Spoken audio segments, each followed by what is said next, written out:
दोस्तों, मेरा नाम शाहीन परवीन है।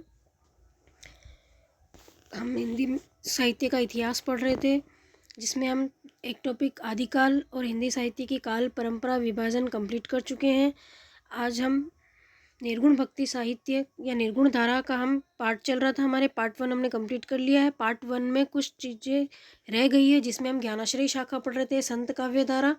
उसमें हमें कुछ 2-3 कवि रह गए थे। पहले हम यहाँ से स्टार्ट करेंगे, फिर आगे से हम स्टार्ट करेंगे। जो भी student first grade, second grade, assistant professor से तैयारी कर रहा है, वो हिंदी साहित्य का इतिहास मेरे साथ याद कर सकता है, पढ़ सकता है। आप शॉर्ट नोट्स बना सकते हो यहाँ से। और अगर किसी को PDF की इम्पोर्टेंट ज़रूरत है तो वो मेरे चैनल पर व्हाट्सएप पर मैसेज कर सकता है। व्हाट्सएप नंबर है मेरे 9024676772। कोई जो भी पढ़ना चाहता है, जिसको भी PDF फॉर्म में चाहिए, वो मुझे मैसेज कर सकता है। चलिए हम स्टार्ट करते हैं हमारी वीडियो को।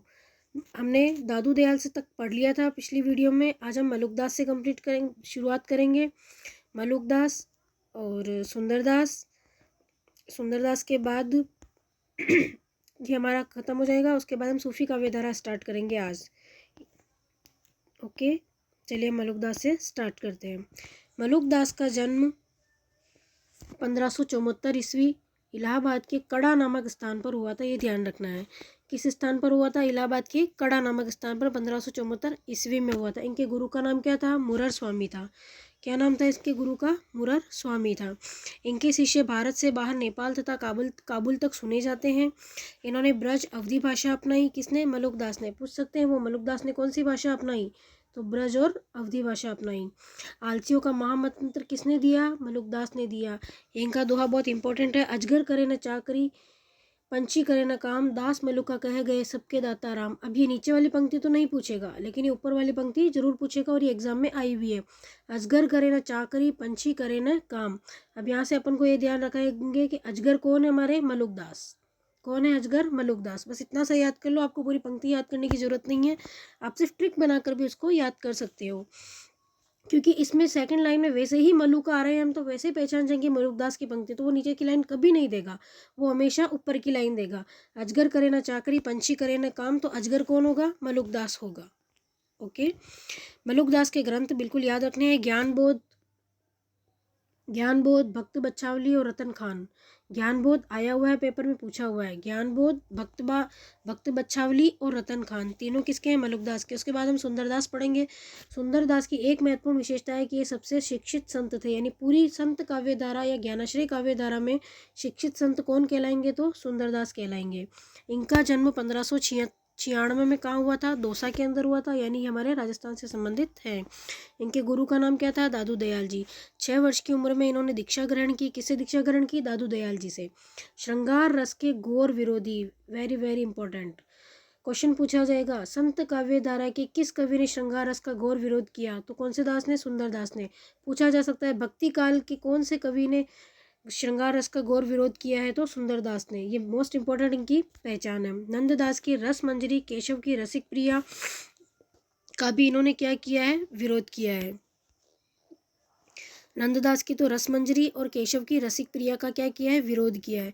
ये रसमंजरी आगे है, तो मैं आपको एक क्वेश्चन बता देती हूँ इसके ऊपर। अभी जो फर्स्ट ग्रेड संस्कृत डिपार्टमेंट का जो पेपर हुआ था, उससे रसमंजरी से 2 क्वेश्चन पूछे गए थे। अब यहाँ से एक पूछा गया कि नंददास की जो रसमंजरी है वो किसके आधार पर ली गई है? तो भानुदत्त ने भी एक रसमंजरी लिखी है जो संस्कृत काव्य के थे, उनसे आधार बनाकर इसको लिया गया। एक क्वेश्चन ये पूछा गया था। एक क्वेश्चन ये पूछा गया है कि रीतिकाल के नायिका भेद की रचना किसके आधार पर रीतिकाल के कवि करते थे? तो रस मंजरी के आधार पर करते थे। नंददास कृत रस मंजरी के। भानुदत्त कृत रस मंजरी, नंददास कृत नहीं, भानुदत्त कृत रस मंजरी से, क्योंकि भानुदत्त ने भी रस मंजरी लिखी थी, नंददास ने भी रस मंजरी लिखी थी, लेकिन भानुदत्त जो थे वो संस्कृत काव्य से संबंधित थे। तो भानुदत्त कृत रस मंजरी से ये दोनों क्वेश्चन बहुत इंपॉर्टेंट है। जब आगे मैं रीतिकाल पढ़ाऊंगी तब भी ये डिस्क्राइब करूंगी वहाँ पर भी, लेकिन अभी मुझे ये रस मंजरी आया तो मुझे याद आया, मैंने आपको इसको बता दिया है। ठीक, चलिए ठीक है, आगे चलते हैं। अब इसमें हमने क्या पढ़ा था कि नंददास की रस मंजरी केशव की रसिक प्रिया का विरोध किया था। यानी केशव दास की रचना है रसिक प्रिया, उसका विरोध किया था। इनके छोटे बड़े 42 ग्रंथों का संकलन पुरोहित हरि नारायण शर्मा ने सुंदर ग्रंथावली के नाम से किया। अब यहाँ क्वेश्चन पूछा जाएगा, सुंदर ग्रंथावली का संपादन किसने किया? तो पुरोहित हरिनारायण शर्मा ने किया, क्योंकि हम सुंदर ग्रंथावली से सुंदरदास नहीं आएगा, या पुरोहित हरिनारायण शर्मा आएगा। आगे पढ़ते हैं हम। सुंदरदास जी की रचनाएं पढ़ेंगे। ज्ञान समुद्र और सुंदर विलास दोनों ही इंपॉर्टेंट है। ज्ञान समुद्र और सुंदर विलास। संतों में महिला संत बावरी साहिबा, ये बाबर वंश से संबंधित थी। संतों तथा नाथों के मध्य की कड़ी का कार्य किसने किया? तो हरिदास ने किया। और हरिदास ने कौन सा संप्रदाय चलाया? तो निरंजनी संप्रदाय चलाया। यानी संतों और नाथों के मध्य कड़ी का कार्य किसने किया? तो हरिदास निरंजनी ने किया। और किसमें किया? तो निरंजनी संप्रदाय में किया। ये हमारा पूरा संत काव्य धारा कंप्लीट हो चुकी है। अब हम सूफी काव्य धारा पढ़ेंगे नेक्स्ट। सबसे पहले हम इसकी भूमिका पढ़ेंगे। सूफी काव्य धारा की सबसे बड़ी विशेषता है प्रेम का उदात्त वर्णन करते हुए मानवतावाद की स्थापना करना। यानी सूफी जो कवि थे उन्होंने क्या किया था? मानवतावाद की स्थापना की थी। और सबसे मेन है ये प्रेम को सबसे ज़्यादा महत्व देते थे। कौन? सूफी। पूछ सकते हैं विशेषताओं के अंदर सूफी काव्य धारा में से कौन सी प्रवृत्ति नहीं है, कौन सी इसकी विशेषता नहीं है, क्योंकि आजकल जो क्वेश्चन बन रहे हैं first grade second grade SS पर वो नहीं से ज़्यादा बन रहे हैं। 3 क्वेश्चन सही, 3 ऑप्शन सही देगा और 1 गलत देगा, उसको हमको छांटना होगा। तो हमको जब तक उसका पूरा पता नहीं होगा सूफी काव्य धारा की विशेषताएं क्या थी, ज्ञानश्री काव्य धारा की विशेषताएं क्या थी, राम भक्ति शाखा की क्या थी, तब तक हम उसमें से हम निकाल ही नहीं। जैसे हमने आदिकाल पढ़ा तो आदिकाल की पूरी प्रवृत्तियां पढ़ी थी, युद्धों का सजीव चित्रण होता है, उस टाइप से इसमें सारी विशेषताएं हमको याद होनी चाहिए, तभी जाके हम क्वेश्चंस कर पाएंगे। तो सूफी काव्य धारा में क्या हुआ था? प्रेम का उदात्त वर्णन करते हुए क्या किसकी स्थापना की थी? मानवतावाद की स्थापना की थी। सूफी काव्य धारा बसंत काव्य धारा के मध्य सबसे बड़ा अंतर है कि संतों ने हिंदू मुस्लिम एकता पर बल दिया। अब इसमें क्या है? सूफी काव्य धारा और संत काव्य धारा दोनों में कौन सा सबसे बड़ा अंतर है? कि संतों ने तो क्या किया? हिंदू मुस्लिम एकता पर बल दिया, जबकि सूफियों ने क्या किया? सांस्कृतिक एकता पर बल दिया। संतों ने हिंदू मुस्लिम एकता पर बल दिया, जबकि सूफियों ने सांस्कृतिक एकता पर बल दिया। सूफियों ने प्रेम को सबसे ज़्यादा महत्व दिया, ये मैंने बता दिया था आगे कि सूफियों ने किसको ज़्यादा महत्व दिया? प्रेम को। और नारी में ईश्वर का क्या देखा? रूप देखा। ये नहीं, ये नारी को महत्व देते थे, नारी में ही इन्होंने ईश्वर का रूप देखा। क्योंकि सूफी काव्य धारा से जितनी भी रचनाएं लिखेंगे, चाहे वो हंसावली लिखी हो, चाहे असाइद के द्वारा लिखी गई हो, चाहे मधुमालती लिखी गई हो मंजन के द्वारा, बहुत सारी जो आगे हम रचनाएं पढ़ेंगे उन सब में सबसे ज़्यादा जो नायिका का रूप देखा जाएगा वो नारी से ही संबंधित देखा जाएगा। इस वजह से इन्होंने क्या कहा है? नारी में ईश्वर का रूप देखा है। इन्होंने मोक्ष प्राप्ति के मार्ग में सबसे बड़ी बाधा किसको माना? शैतान को माना। सबसे मोस्ट इंपॉर्टेंट अवधी भाषा का प्रयोग किया गया है। क्वेश्चन पूछा जाता है कि सूफी काव्य धारा में किस भाषा का प्रयोग किया? अवधी भाषा में। सूफी काव्य धारा का अगर कोई भी कवि दे दे तो उसमें अगर हमको भाषा का पूछे तो अवधी भाषा ही हमको टिक करके आना। सिर्फ एक रचना है हंसावली असाइद के द्वारा, वो राजस्थानी भाषा में, बाकी सारी अवधी भाषा के अंदर है। सूफियों ने किसका महत्व दिया? गुरु को सबसे ज़्यादा महत्व दिया। सूफियों ने अपने ग्रंथों में कड़वक और कौन सी शैली अपनाई थी? मसनवी शैली अपनाई थी, मोस्ट इंपॉर्टेंट। इससे पहले अपने कड़वक शैली कहाँ पढ़ी थी? सिद्ध साहित्य के अंदर पढ़ी थी। कड़वक शैली का मतलब होता है चौपाई के बाद क्या करना? दोहा रखना। अब वहाँ उल्टा पूछेगा, क्वेश्चन पूछ सकता है कड़वक शैली से क्या आशय, तो वो पहले लिख देगा दोहा और फिर लिख देगा चौपाई। तो हमको पहले दोहा नहीं, पहले चौपाई फिर दोहा आएगा, कि चौपाई के बाद दोहा रखने की जो पद्धति होती है वो कड़वक शैली कहलाती है। मसनवी शैली किसको कहेंगे? मसनवी शैली कोई भी ग्रंथ लिखने से पूर्व सबसे पहले अपने पैगंबर, ईश वंदना, शाहे वक्त, गुरु, मित्र का वर्णन करना ही क्या कहलाता है? मसनवी शैली कहलाता है। नहीं, जैसे मोहम्मदन्स जो होंगे वो अपनी मसनवी शैली का सबसे ज़्यादा प्रयोग करेंगे, तो इसमें क्या होगा? वो कोई भी ग्रंथ लिखने से पहले सबसे पहले अपने पैगंबर मोहम्मद साहब, फिर उसकी ईश वंदना, फिर शाहे वक्त पीर, फिर गुरु का, फिर मित्र का, फिर उसका वर्णन करेंगे, तो वो क्या कहलाएगी? मसनवी शैली कहलाएगी। जबकि कड़वक क्या कहलाएगी? चौपाई के बाद दोहा रखने की पद्धति। सूफियों ने मोक्ष प्राप्ति की 4 अवस्थाएं मानी है। मोस्ट इंपॉर्टेंट 4 अवस्थाएं कौन कौन सी है? शरीयत, तरीकत, मारिफत और हकीकत। हिंदू धर्म के अनुसार 4 अवस्थाएं कैसे? जैसे शरीयत को हम कहते हैं कि धर्म के अनुसार आचरण करना, तरीकत के अनुसार हम कहेंगे उसको उपासना, ऐसे मारिफत को कहेंगे सिद्धावस्था, और हकीकत को कहेंगे सत्यबोध। यानी ये जो उर्दू नेम है इन्हीं को इनमें क्या किया? हिंदी नेम में हिंदू धर्म के अनुसार इनका अर्थ बताया कि शरीयत का मतलब आचरण करना, तरीकत का मतलब उपासना, मारिफत का मतलब होता है सिद्धावस्था, और हकीकत का मतलब होता है सत्य बोध। उस्मान कवि ने चित्रावली की रचना अमर होने की इच्छा पूर्ति से की। यानी उस्मान कवि ने जो चित्रावली की रचना किसकी है? उस्मान की है। और उन्होंने किससे की? अमर होने की इच्छा से की। और उन्होंने 7 चौपाई के बाद दोहा रखने की पद्धति अपनाई, 7 चौपाई के बाद एक दोहा पर रखने की पद्धति अपनाई। और चित्रावली में किसका वर्णन किया है? तो जहांगीर का वर्णन किया है। किसमें? उस्मान ने। सबसे अधिक प्रेमाख्यानक ग्रंथ किसने लिखे? तो सबसे अधिक प्रेमाख्यानक ग्रंथ लिखे हमारे जान कवि ने। किसने लिखे? जान कवि ने। कुल 78 ग्रंथ लिखे, जिसमें से 29 प्रेमाख्यानक ग्रंथ है। सूफी काव्यधारा का दूसरा नाम है प्रेमाख्यानक काव्यधारा, इसलिए यहाँ लिखा प्रेमाख्यानक, प्रेम का आख्यान करने वाले, इसीलिए तो कहते हैं प्रेम को सबसे ज़्यादा इन्होंने महत्व दिया है। लैला मजनू के किस्से को भी सबसे पहले इन्होंने ही आधार बनाया था। किसने बनाया था? जान कवि ने आधार बनाया था लैला मजनू के किस्से को। आचार्य हजारी प्रसाद द्विवेदी सत्यवती कथा को पहला प्रेमाख्यान ग्रंथ मांगते हैं। अब यहाँ भी एक इंपॉर्टेंट चीज़ आएगी कि किसने पहला प्रेमाख्यान ग्रंथ माना है, किस कवि ने। जैसे हजारी प्रसाद द्विवेदी ने माना है, रामचंद्र शुक्ल ने माना है, कुतुबन, बहुत सारे आएंगे इसमें जिसको हमको याद रखना है। जैसे हजारी प्रसाद द्विवेदी सबसे फर्स्ट देखते हैं अपन। हजारी प्रसाद द्विवेदी ने सत्यवती कथा को प्रेमाख्यान ग्रंथ माना है, पहला प्रेमाख्यान। इस डेट भी याद रखनी है, 1501। अब हमको इससे ये पता चल जाएगा कि जो सत्यवती कथा है वो एक क्या है? प्रेमाख्यानक ग्रंथ है, ये भी पता चल जाएगा। इसके अलावा किसने माना पहला? तो आचार्य हजारी प्रसाद द्विवेदी ने माना है। सर्वमान्य रूप से पहला प्रेमाख्यानक ग्रंथ कौन सा है? तो मुल्ला दाऊद है, जिसने चंदायन 1379 में लिखा है। इसके बाद शुक्ल, इंपॉर्टेंट है ये याद रखना, पहला प्रेमाख्यानक ग्रंथ सर्वमान्य रूप से कौन सा होगा? तो मुल्ला दाऊद। आया हुआ क्वेश्चन है, बहुत बार पूछा है। मुल्ला दाऊद की रचना कौन सी है? चंदायन। और चंदायन क्या है? तो प्रेमाख्यानक ग्रंथ है। अब वो उसमें से 4 ग्रंथ दे देगा और पूछेगा कौन सा इसमें प्रेमाख्यानक ग्रंथ है, तो वो 2 संत काव्य धारा की भी डाल सकता है, वो राम भक्ति शाखा की भी कोई भी रचना डाल सकता है। तो हमको ध्यान रखना होगा कि कौन कौन से कवि किस किस धारा के अंदर हम पढ़ रहे हैं। जैसे कबीर को पढ़ा, नामदेव को पढ़ा, दादू दयाल पढ़ा, सुंदरदास पढ़ा, तो ये सब कौन से कवि है? वो संत काव्यधारा के कवि हैं। अब हम सूफी काव्यधारा के कवि पढ़ रहे हैं, तो मुल्ला दाऊद कौन सा होगा? सूफी काव्यधारा का होगा। शुक्ल कुतुपन द्वारा रचित मृगावती को पहला प्रेमाख्यानक ग्रंथ माना। अब रामचंद्र शुक्ल ने किसको माना प्रेमाख्यानक ग्रंथ? सबसे पहला कुतुबन के द्वारा रचित मृगावती को पहला प्रेमाख्यानक ग्रंथ माना है। कब का है मृगावती? 1503 का है।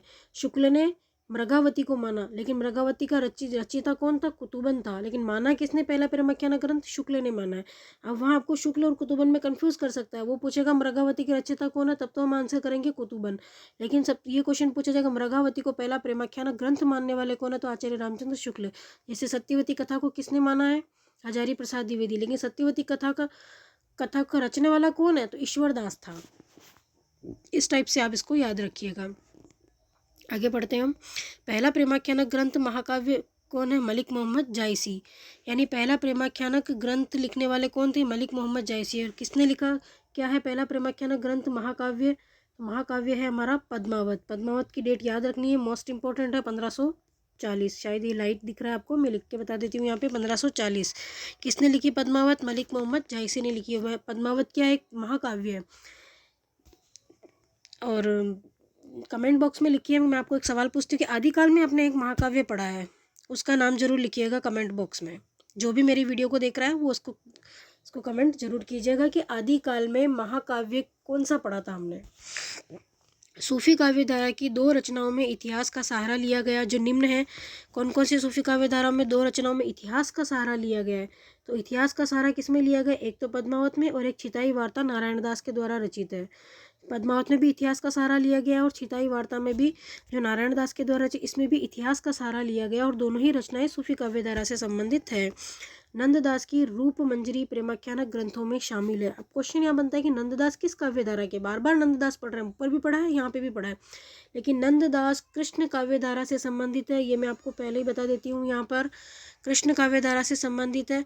लेकिन इनके इतने सारे ग्रंथ हैं नंददास के, लेकिन एकमात्र ऐसा ग्रंथ है जो प्रेमाख्यानक ग्रंथों में शामिल है, वो है रूप मंजरी, जो प्रेमाख्यानक ग्रंथों में शामिल है। सूफियों में महिला संत कौन है? राबिया। सर्वमान्य रूप से अंतिम प्रेमाख्यानक ग्रंथ कौन सा है? तो शेख नबी के द्वारा रचित है ज्ञानदीप, जो 1619 में रचित है। ये कब रचित है? ये 1619 के अंदर। तो सर्वमान्य रूप से अंतिम कौन सा है? तो शेख नबी। और पहला कौन सा था? तो मुल्ला दाऊद चंदायन, जिसने हमने लिखा था मुल्ला दाऊद का चंदायन। क्या सन था उसका? 1389 यानी 79। रामचंद्र शुक्ल नूर मोहम्मद द्वारा रचित इंद्रावती को अंतिम प्रेमाख्यानक ग्रंथ माना। किसने माना अंतिम प्रेमाख्यानक ग्रंथ? रामचंद्र शुक्ल के अनुसार नूर मोहम्मद के द्वारा रचित इंद्रावती को अंतिम प्रेमाख्यानक ग्रंथ माना। जबकि सर्वमान्य रूप से अंतिम कौन होगा? ज्ञानदीप होगा। अब यहाँ दो दो कन्फ्यूजन, अगर राइटर से पूछता है कि शुक्ल के द्वारा कौन सा है तब तो इंद्रावती, और अगर ऐसे ही पूछता है कि अंतिम प्रमाख्यान ग्रंथ कौन सा है तब हम करेंगे ज्ञानदीप। ये जो माइनर डिफरेंस होते हैं ये आपको बिल्कुल याद रखने हैं, क्योंकि एग्जामिनर यही हमको उलझाता है। नूर मोहम्मद की रचना अनुराग बांसुरी में एक बरवे छंद का प्रयोग किया गया। अब यहाँ से क्वेश्चन पूछा जाएगा, एक क्वेश्चन बनता है कि बरवे छंद का प्रयोग, एकमात्र रचना ऐसी है जिस अनुराग बांसुरी में ही बरवे छंद का प्रयोग किया गया है, और 5 चौपाइयों के बाद दोहा होता है। ज़्यादातर कड़वक शिले में 5 चौपाइयों के बाद ही दोहा होता है, लेकिन हमने ऊपर एक रचना पढ़ी थी 7 चौपाइयों के एक बाद दोहा। कौन सा था, कौन सी पढ़ी थी वो हमने, जो अमर होने की इच्छा से पढ़ी, अमर होने की इच्छा से किया था किसने, उस्मान की चित्रावली के अंदर पढ़ा था। यानी पूरी सूफी काव्यधारा के अंदर 2 ही ऐसी रचनाएं हैं जो इसके बाद 7 चौपाई के बाद एक दोहा है। एक तो है हमारी ये क्या कहते, पद्मावत जो 7 चौपाई के बाद दोहा है, और एक चित्रावली। पद्मावत और चित्रावली दोनों ही रचनाओं में 7 चौपाई के बाद दोहा है, बाकी सब में 5 चौपाई के बाद दोहा है। तो हमें ये इंपॉर्टेंट याद रखने की जरूरत नहीं कि 5 चौपाई के बाद दोहा याद रखें, जब सिर्फ वो 2 रचनाएं याद रख लो काफ़ी है। लेकिन हमें ये जरूर याद रखना है कि बरवे छंद का प्रयोग किस में किया गया है, तो अनुराग बांसुरी में बरवे छंद का प्रयोग किया गया है। अब हम पढ़ते हैं सूफी शब्द का जन्म। सामान्य रूप से सूफ शब्द से हुआ है। सूफ का शाब्दिक अर्थ है सफ़ेद ऊन, अर्थात जिन फकीर ने सफ़ेद ऊन के वस्त्र धारण किए थे सूफी कहलाए। सूफी शब्द के जन्म के अन्य मत निम्न है। सोफिया, सोफिया का अर्थ होता है ज्ञान, सफ़ का मतलब होता है अग्रिम पंक्ति, सफ़ा का मतलब होता है साफ, और सुफ़ा का मतलब होता है चबूतरा। ये हमको याद रखने हैं। प्रमुख ग्रंथ पढ़ेंगे हम सबसे पहले सूफी काव्यधारा के। हम सबसे पहले पढ़ेंगे हंसावली।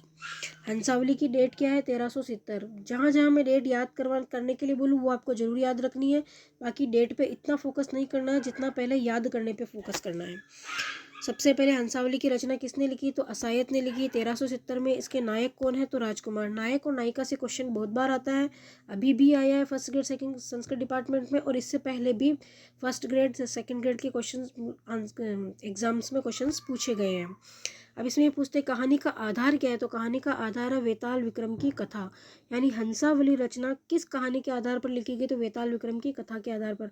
कौन सी भाषा है, राजस्थानी। मैंने बताया था ऊपर आपको सूफी काव्यधारा की मोस्ट भाषा कौन सी है, अवधी, लेकिन एकमात्र रचना है हंसावली जो राजस्थानी भाषा में है। ज़्यादातर अवधी भाषा का ही प्रयोग करते हैं सूफी काव्यधारा के अंदर।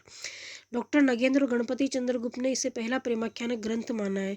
अब हंसावली को पहला प्रेमाख्यान ग्रंथ मानने वाले कौन है, नगेंद्र और गणपति चंद्र गुप्त। जबकि हमने ईश्वरदास द्वारा रचित सत्यवती कथा को कौन मानेगा, हजारी प्रसाद द्विवेदी। मृगावती को प्रेमाख्यान कौन मानेगा, रामचंद्र शुक्ल मानेंगे। और ऐसे नगेंद्र और गणपति चंद्र गुप्त को कौन मानेंगे, प्रेमाख्यान ग्रंथ, पहला प्रेमाख्यान ग्रंथ हंसावली को मानेंगे। चंदायन 1379 ये हमने याद किया हुआ है। रचनाएं हैं मुल्ला दाऊद की रचना है। नायक कौन है, इसमें नायक याद रखना है लोरिक या लोर, ये दोनों इंपॉर्टेंट, लोरिक या लोर। डॉक्टर माता प्रसाद गुप्त ने इसको क्या कहा है, लोर या लोरिक कहा है। किसने कहा है, माता प्रसाद गुप्त ने कहा है। याद रखना, आया हुआ क्वेश्चन है। इसमें 5 चौपाई के बाद एक दोहा होता है।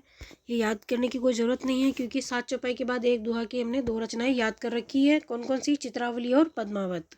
बाकी सब में 5 चौपाई के बाद एक दोहा होता है, इसलिए हमें याद करने की जरूरत नहीं है।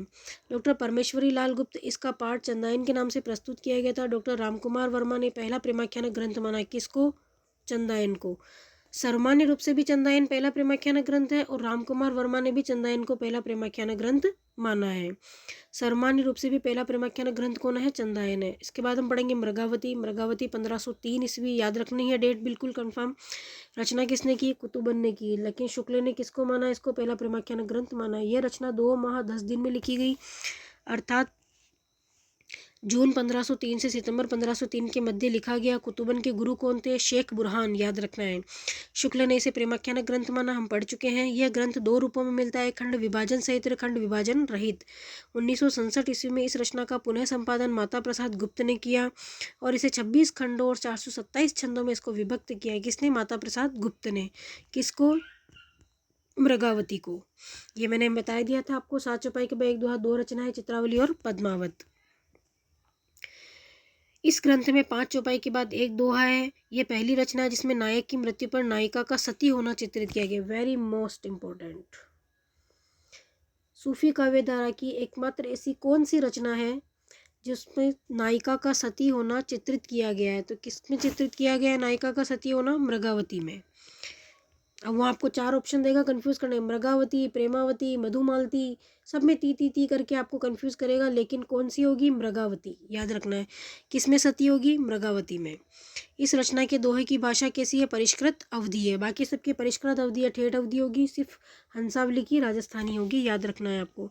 अब हम मोस्ट इंपॉर्टेंट पढ़ेंगे पद्मावत, बहुत ध्यान से पढ़ना है इसको, इससे क्वेश्चंस बहुत बैठते हैं और 1 से 2 क्वेश्चंस इसमें सूफी काव्यधारा से अगर एग्जामिनर क्वेश्चन बनाएगा तो पद्मावत से या मलिक मोहम्मद जायसी से रिलेटेड 1 या 2 क्वेश्चन जरूर बनाएगा। हम पढ़ते हैं पद्मावत की रचना कब हुई? 1540 में। रचना किसने लिखी? मलिक मोहम्मद जायसी ने की। इस कथा का आधार प्राकृत भाषा की रचना रत्नशेखर कथा है। एक हमने पढ़ा था वेताल विक्रम, किसकी थी वो? हंसावली की आधार थी। जबकि रत्नशेखर किसका है? पद्मावती का आधार है। यह हिंदी का पहला प्रेमाख्यानक महाकाव्य है। क्वेश्चन इंपॉर्टेंट है, हिंदी का पहला प्रेमाख्यानक महाकाव्य कौन सा है? पद्मावत।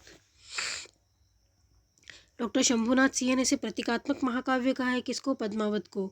इसे प्रतीकात्मक रूप की तुलना आधुनिक महाकाव्य कामायनी से की जाती है। क्वेश्चन पूछा जाएगा पद्मावत की तुलना किस आधुनिक महाकाव्य की से की जाती है? तो कामायनी, क्योंकि कामायनी भी एक महाकाव्य है और कामायनी जयशंकर प्रसाद के द्वारा रचित है। इसमें 7 चौपाई के बाद 1 दोहा, हमने 2 रचनाएं पढ़ चुके हैं, एक चित्रावली और एक पद्मावत। दोनों में 7 चौपाई के बाद 1 दोहा है, बाकी कोई भी रचनाएं 5 चौपाई के बाद 1 दोहा होगा। माता प्रसाद गुप्त तथा वासुदेव शरण अग्रवाल ने इसके अंतिम पद को प्रक्षिप्त घोषित किया, यानी माता प्रसाद गुप्त और डॉक्टर वासुदेव शरण अग्रवाल ने इसके पद को क्या घोषित किया? बाद में जोड़ा हुआ घोषित किया है। विजय देवनारायण साई ने पद्मावत को अनूठी त्रैजिक कृति बताया है। यह समासोक्ति महाकाव्य है, बिल्कुल याद रखना। यह महाकाव्य कहानी 2 भागों में बटी हुई है, पूर्वार्ध और उत्तरार्ध। पूर्वार्ध का भाग जो होगा वो काल्पनिक होगा, जबकि उत्तरार्ध जो होगा वो ऐतिहासिक या इतिहास से जुड़ा हुआ होता है। इस महाकाव्य के कुल 57 खंड है, बिल्कुल याद रखना है। कितने खंड है इसमें? 57 खंड है। हीरामन तोता चित्तौड़ के राजा रतन सेन से सिंहल द्वीप की राजकुमारी पद्मावती के रूप सौंदर्य का वर्णन करता है, जिसे सुनकर रत्नसेन योगी वेश धारण कर पद्मावती को पाने के लिए निकल पड़ता है। ये कहानी बहुत पुरानी है और हम बहुत बार पढ़ भी चुके हैं इसको। मैं इसमें फास्ट चलूंगी क्योंकि यहाँ याद करने जैसा कुछ भी नहीं है। नागमती उसे रोकने का प्रयास करती है, परंतु रतन सेन रुकते नहीं है। रतन सेन पद्मावती को सबसे पहले शिव मंदिर में देखते हैं और उनके रूप सौंदर्य को देखकर मूर्छित या बेहोश हो जाते हैं। उसके बाद पद्मावती चली जाती है, तब रत्नसेन होश में आते हैं और पद्मावती को नहीं पाते तो विलाप करते हैं, यानी रोने लगते हैं। तब शिव तथा पार्वती प्रकट होते हैं और तथा शिवजी रतनसेन को सिद्धि गुटका देते हैं। उसके बाद रतनसेन पद्मावती के पिता गंधर्वसेन से युद्ध करते हैं, जहां रतनसेन का साथ शिव तथा हनुमान जी देते हैं। इसके बाद गंधर्वसेन पद्मावती का विवाह रत्नसेन से करवा देते हैं। इंपॉर्टेंट चीज़ ये, पद्मावती का विवाह किससे होता है? रतनसेन से होता है, बस इतना सा याद रखेंगे बहुत। और पिता का नाम पूछे तो गंधर्वसेन है। बाकी इस कहानी में याद करने जैसा या क्वेश्चन बनने जैसी ऐसी कोई बात नहीं है, इसलिए मैंने इसको फास्ट पढ़ा है। इस महाकाव्य का प्रतीकात्मक रूप निम्न है, यहाँ इंपॉर्टेंट है, सारे प्रतीकात्मक रूप आपको याद रखने हैं। जैसे रतनसेन का प्रतीक क्या है? मन। और रामचंद्र शुक्ल ने रतनसेन को किसका प्रतीक माना है? तो आत्मा का प्रतीक माना है। बिल्कुल क्वेश्चन पूछ सकता है, रामचंद्र शुक्ल के अनुसार पूछेगा तो आत्मा का प्रतीक है रतनसेन, जबकि बाकी मन का प्रतीक है। पद्मावती किसका प्रतीक है? बुद्धि का। लेकिन शुक्ल के अनुसार पद्मावती किसका प्रतीक है? परमात्मा का। अब इसको याद करने की एक ट्रिक बताती हूँ, जो मैंने याद किया उससे आपको भी वही बता रही हूँ। प से पद्मावती और प से परमात्मा, तो अपने आप दूसरा आ जाएगा, रत्नसेन आत्मा का प्रतीक है शुक्ल के अनुसार। शुक्ल के अनुसार पद्मावती, पैसे पद्मावती और पैसे परमात्मा, और रतन सेन का पूछे तो आत्मा आ जाएगा फिर। और बाकी पद्मावती बुद्धि का प्रतीक है और रतन सेन मन का प्रतीक है। सिंहलदीप हृदय का प्रतीक है, चित्तौड़ शरीर का प्रतीक है। सारे प्रतीक याद करने हैं आपको।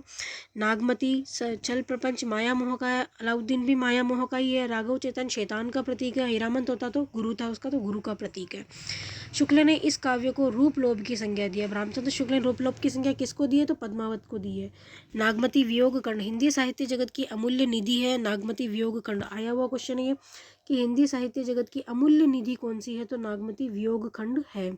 इसे हिंदी साहित्य जगत में प्रकाश में लाने का श्रेय किसको जाता है? तो शुक्ल को जाता है। नागमती वियोग खंड को प्रकाश में लाने का श्रेय।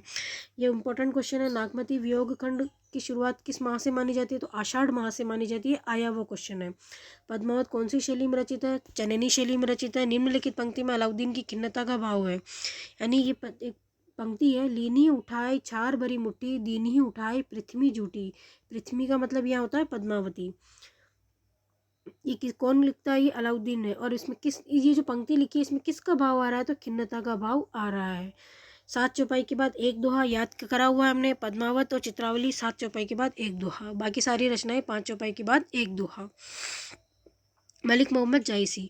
मलिक मोहम्मद जायसी सबसे पहले पढ़ेंगे, इसका परिचय, इसकी रचनाएं, ये सारी इंपॉर्टेंट्स है, हम इसको याद करेंगे। मलिक मोहम्मद जायसी का प्रिय अलंकार कौन सा है? तो हेतु उत्प्रेक्षा अलंकार है।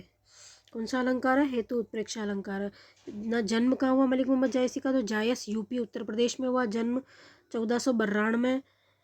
गुरु का नाम शेख अशरफ और शेख मोइंदी, दोनों में से कोई भी ऑप्शन आए, फर्स्ट शेख अशरफ ही मानेंगे जायसी के गुरु और सेकंड मानेंगे तो शेख मोइंदी। बचपन में इन्हें चेचक की बीमारी हो गई थी, किसको? जायसी को, जिसके कारण इनकी एक बाहीं आंख और एक कान नष्ट हो गया था और दिखने में बहुत ही भद्दे और कुरूप लगते थे ये। एक बार शेरशाह सूरी ने इसे अपने दरबार में बुलाया था, तो उन्हें देखकर शेरशाह तथा अन्य दरबारी इन पर हंसे थे। तो उन्होंने कहा था, मोह कह हंसे सी के कोह रही, यानी मुझ पर हंस रहे हो या मेरे बनाने वाले कुम्हार पर हंस रहे हो, यानी ऊपर वाले पे हंस रहे हो कि मुझे ऐसा बनाया है। किसके समकालीन थे ये? शेरशाह सूरी के समकालीन थे, ये भी याद रखना है। प्रमुख रचनाएं हैं इनकी अखरावट, जिसमें अक्षरों की बनावट, सृष्टि के निर्माण की कहानी है। आखिरी कलाम, इसमें कयामत का वर्णन है और बाबर का भी वर्णन है। किसमें? आखिरी कलाम में। मोस्ट रचनाएं इसकी अखरावट और आखिरी कलाम।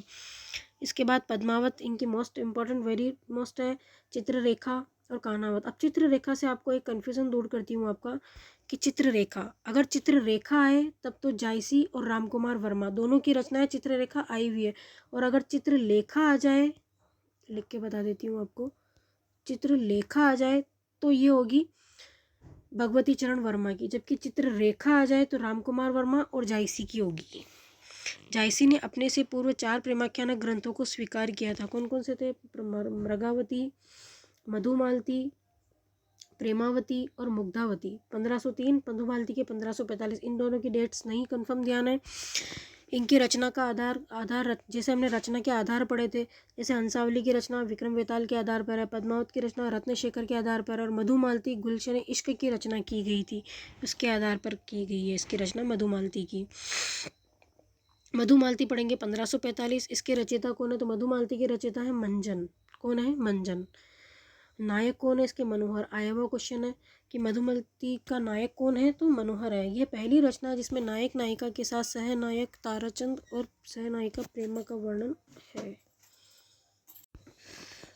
पहली रचना है जिसमें नायक व नायिका के साथ सहनायक व सहनायिका का वर्णन किया गया। इसमें सहनायक कौन था? ताराचंद, और सहनायिका कौन थी? प्रेमा। ये आपको याद रखना है कि एकमात्र ऐसी रचना है मधुमालती जिसमें नायक मनोहर और मधुमालती के अलावा सहनायक और सहनायिका दोनों ही इसके अंदर थी। इसकी पहली रचना जिसमें बहुपत्नीवाद नहीं है, यानी इसमें बहुपत्नीवाद नहीं है। इसमें 5 चौपाई के बाद एक दोहा है। इस रचना को आधार बनाकर कवि नुसरती ने गुलशन इश्क की रचना की है, यानी कवि नुसरती ने गुलशन इश्क की रचना किस रचना को आधार बनाकर की है? तो मधुमालती को बनाकर की है। इसके बाद इसमें बनारसी दास जैन ने, अभी इंपॉर्टेंट है, यहाँ हमारी सूफी काव्य धारा तो कंप्लीट हो गई, लेकिन कुछ इंपॉर्टेंट क्वेश्चंस है बन रहे हैं, उनको हमने ऐसे लिखा हुआ है कि जैसे सिमिलर कोई चीज़ एक साथ मिल रही है तो उसको ऐसे लिखा है। जैसे बनारसी दास जैन ने अपनी आत्मकथा अर्ध कथानक में 2 सूफी प्रेमाख्यानक ग्रंथों का वर्णन किया है, मृगावती और मधुमालती का वर्णन किया है। शांडिल्य मुनि की पंक्ति है, भक्ति शुद्ध रागात्मक वृत्ति है, किसने लिखा? तो शांडिल्य मुनि ने लिखा। माधवानल काम कंदला सबसे पहले डॉक्टर गणपति चंद्र गुप्त ने लिखा है और इसकी रचना 1527 में राजस्थानी भाषा में है माधवानल काम कंदला की। कुशल लाभ ने लिखी राजस्थानी भाषा में माधवानल काम कंदला चौपाई की रचना की है, यानी माधवानल काम कंदला नाम से 3 रचना और तीनों ने अलग अलग लिखी है। माधवानल काम कंदला रचना पहले तो लिखी राजस्थानी भाषा में गणपति चंद्र गुप्त ने सबसे पहले, उसके बाद माधवानल काम कंदला चौपाई जो लिखी है वो कुशल लाभ ने लिखी है राजस्थानी भाषा के अंदर। इसके बाद माधवानल काम कंदला अवधी भाषा के अंदर लिखने वाले थे आलम। या आप तीनों ही माधवानल काम कंदला रचना, लेकिन पहली काम कंदला किसने लिखी? गणपति चंद्र गुप्त ने। दूसरी काम कंदला चौपाई किसने लिखी? तो कुशल लाभ ने। और आलम ने लिखी अवधी भाषा के अंदर माधवानल काम कंदला। तीनों इंपॉर्टेंट है और तीनों ही मैंने एक जगह यहाँ लिखी हुई है। इसके बाद हम कृष्ण काव्य धारा स्टार्ट हो गई है, ये हम कल पढ़ेंगे, नेक्स्ट वीडियो में कंप्लीट करेंगे इसको। आपको मेरी वीडियो कैसे लग रही है, समझ में आ रहा है, याद हो रहा है या नहीं। कोई अलग से चीज़ें जो सिमिलर चीज़ होती है उसको एक साथ लिखने की कोशिश कीजिए। कोई दो रचनाएं एक जैसी सेम मिलती है तो उसको भी एक साथ लिखने की कोशिश कीजिए। इस तरह से आप नोट्स बनाएंगे तो शायद आपको बेटर याद होगा, क्योंकि आधुनिक काल तक आते आते तो इतनी रचनाएं इकट्ठी हो जाएगी कि आप खुद कंफ्यूज हो जाओगे कि कौन सी रचना किसकी है और कैसे हमने इसको याद करना है। तो उस हिसाब से आप एक जगह शॉर्ट नोट्स बनाते हुए चलिए, जैसे मैं ऊपर बताती चलती हूँ। जैसे ये 3 रचनाएं हमने एक साथ लिखी है, इसको आप ऐसे लिख के इसको कंप्लीट कीजिए कि जो एक जैसी चीज़ सिमिलर मिल रही है। अब एक माधवानल काम कदला आदिकाल में पढ़ेंगे तो एक माधवानल काम कदला हम कहीं और पढ़ेंगे, लेकिन मैंने इन तीनों चीज़ों को क्या किया है कि एक साथ लिखा है। तो आप भी ऐसे ही कीजिए। Okay, thank you. Next video में हम कंप्लीट करेंगे कृष्ण काव्य धारा। ओके।